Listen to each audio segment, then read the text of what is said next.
It sounds quite strange to hear that countries that are now bent on destroying each other were once close friends. Yes, we're talking about Iran and Israel. This wasn't just any ordinary friendship. Their leaders met secretly, shared gifts, and even signed secret agreements. Their friendship was even cited as an example.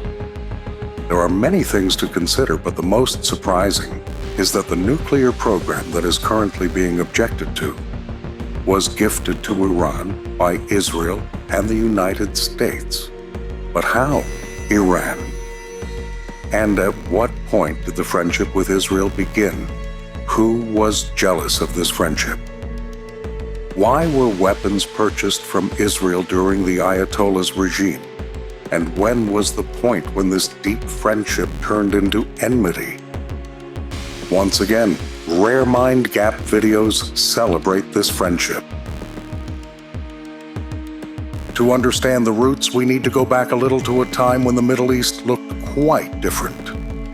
It was previously ruled by the Ottoman Empire, which ended in 1922 after World War I.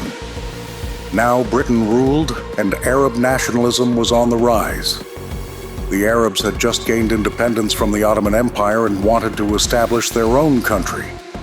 In fact, one reason for the Ottoman Empire's defeat in World War I was that the Arabs had secretly supported the British, on the promise that they would be allowed to establish their own country after independence.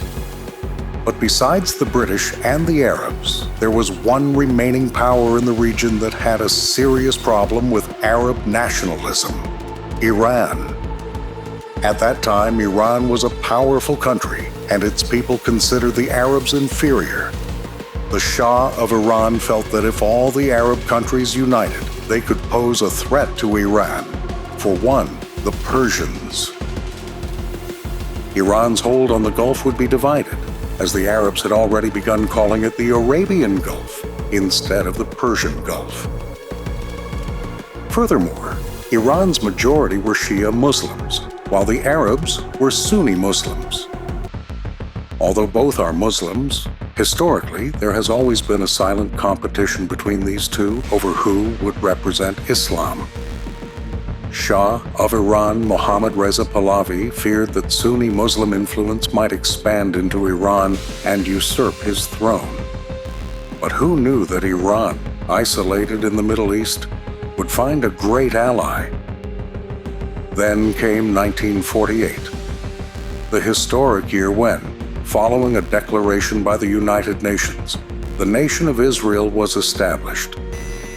Upon Israel's creation, neighboring Arab countries felt it was oppressing the Palestinians, so they attacked Israel. While this war posed a threat to Israel's existence, it also became a way for the Shah of Iran to rid himself of the Arabs.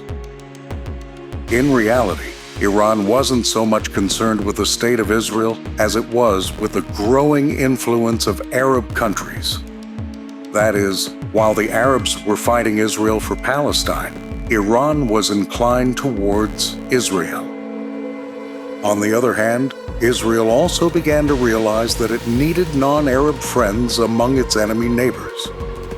This led Israel's first Prime Minister, David Ben-Gurion, to formulate a strategic policy known as the Peripheral Doctrine.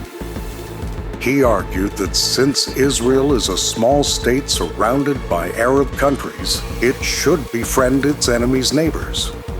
And on this map, Iran was the Arabs' largest and most important neighbor. This Israeli policy laid the foundation for friendship between Iran and Israel. The first manifestation of Ben-Gurion's policy was the Peripheral Doctrine. The biggest result came in 1950. After Turkey, Iran became the second Muslim-majority country to officially accept Israel. Iran sent a formal letter to Israel through the Swiss government, not only accepting Israel, but also offering friendship. This was not an official recognition, but a secret agreement, known to all. In other words, an open secret.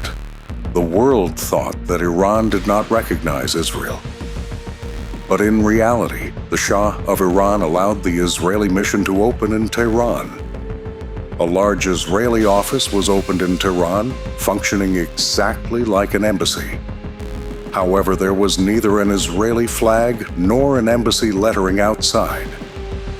People knew it was an Israeli mission, but officially it was called the Israeli Trade Office, or sometimes something else.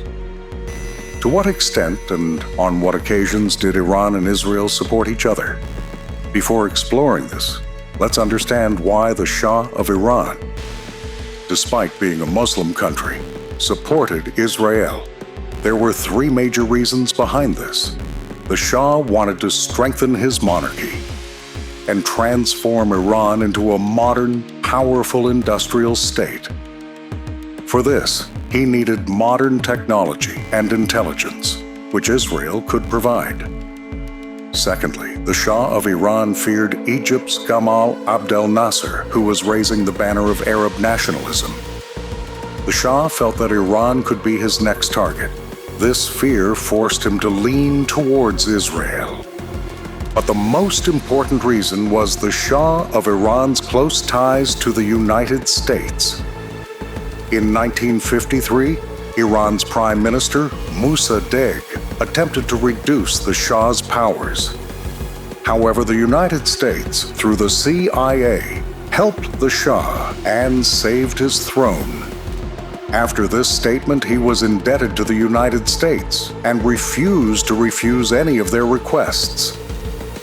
America also wanted Iran and Israel to remain friends. The Shah feared his own people so much that he even created a secret police called Savak.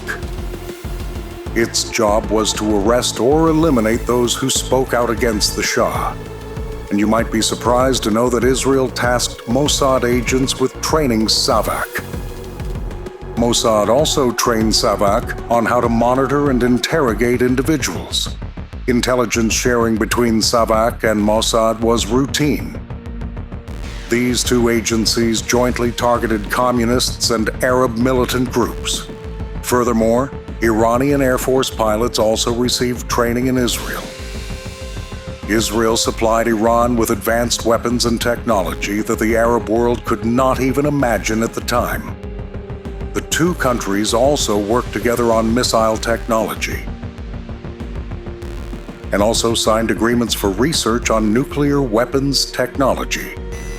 Iran's nuclear program, which the US and Israel are pursuing today, was actually initiated with their help. In 1957, American President Eisenhower launched a campaign called Atoms for Peace.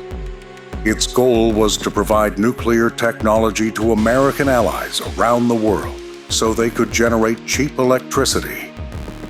The U.S. provided Iran with its first nuclear research reactor in 1967, which was installed at Tehran University.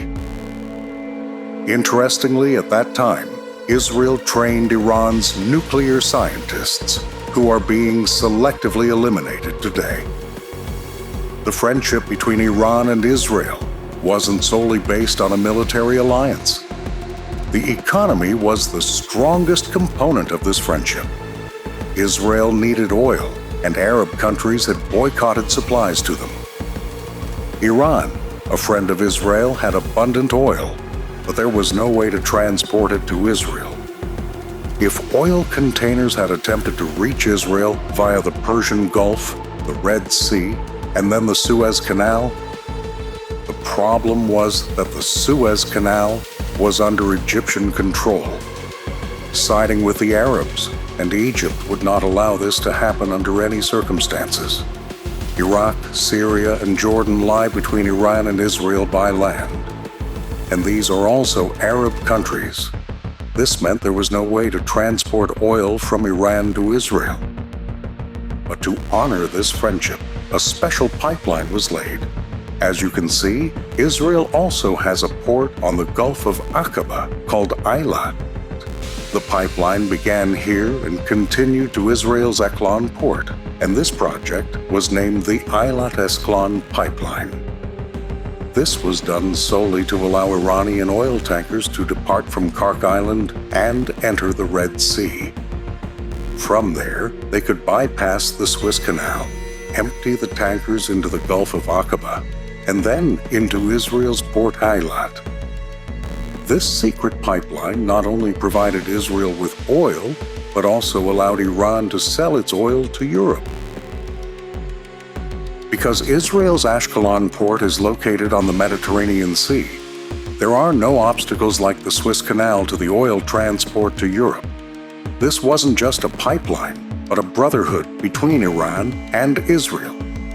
Iran owned 50% of the shares, and Israel owned 50%. Both invested jointly to undermine the oil monopoly of Arab countries. This friendship was so strong that the Shah of Iran and Israeli Prime Minister Ben Gurion would meet secretly. When Ben Gurion landed at Tehran airport, he would wear a wig to avoid media scrutiny. In the 1970s, the Tehran-Israel trade mission, which was essentially an embassy, was very active.